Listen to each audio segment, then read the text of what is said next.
let's chat Warner Brothers Discovery, because some interesting news that we got this morning. The company really betting on live sports to bolster engagement on its flagship streaming service, Max. They announced a 24/7 news program called CNN Max, so really not getting too creative on the name there. But this is going to launch in the U.S. on September 27th.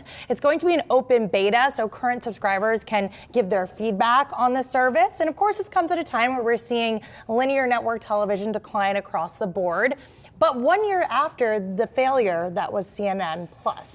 So it's sort of double-edged, right? Because you look at the failure that was CNN Plus and you think, why would you do this again? You think it's probably very similar to CNN Plus. Yes, you changed the name, but I was sort of asking you before. I was like, Allie, what's really that different here? And I wasn't entirely sure still necessarily what is fully different, and I think the consumer might feel that way just when they see it, right? You knew what CNN Plus was. You then have CNN Max.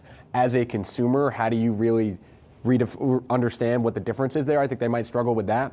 But bringing news onto the platform certainly makes sense to me, just as far as you already have the content, you create a lot of news, you are CNN. Why not leverage that on your streaming platform? Not every streamer has as popular of a news network as CNN, so it certainly makes sense to at least get it involved in the app more, Pras, to me. I mean, my cynical take is, what is going on there, right? So we had this product, CNN Plus. It was live for like a week.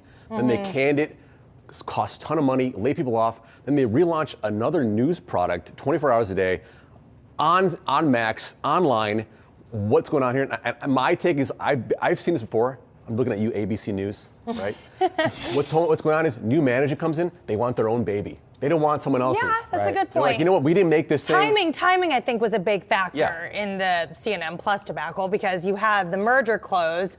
And it's not lost on me that very soon after that, Zucker got fired, and then they had some. So it's like, this is what is happening. Is if you're a corporate player, you can play that game and figure out, oh, they don't like what they had before. Let's repitch it as something else. I don't know. It's really crazy. It seems like timing might be on their side this time when you just think about the political cycle, right? Oh, and absolutely. You're starting to get primaries pick up. Like, this makes a lot of sense to be launching it in October. And I think it's a right? new product. Yeah. End of September. And you were just saying how it makes a lot of sense. And analysts that I've spoken with have also said it makes a lot of sense. Sure. News and sports, those are two things that have been called out as differentiating factors when we think about the streaming landscape and how you can keep consumers engaged on the platform. Engagement has been that key word in recent weeks and months that I'm hearing across the board.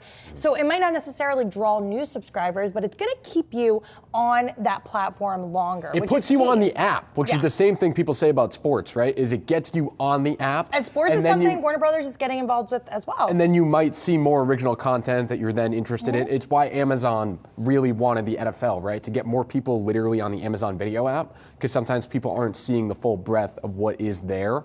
And I think that that's an interesting part of it, to me at least, to just get you on the app. Yeah. And then you can watch more. And there seems to be a little more urgency here with the 24-hour news cycle, the breaking news cycle. Before it was CNN Plus. Everything's breaking news now. Yeah, of course. But before CNN Plus, it felt a little lifestyle-y, like they were doing an Anderson Cooper parenting show. And to your point, the marketing of it was a bit confusing, and I think consumers were confused at the point. So I think they're going to have to do a better job of making this feels more on brand to CNN's brand to me. Totally. And they're using, like anchors, correspondents, reporters, those personalities that you're used to seeing as well. Yeah.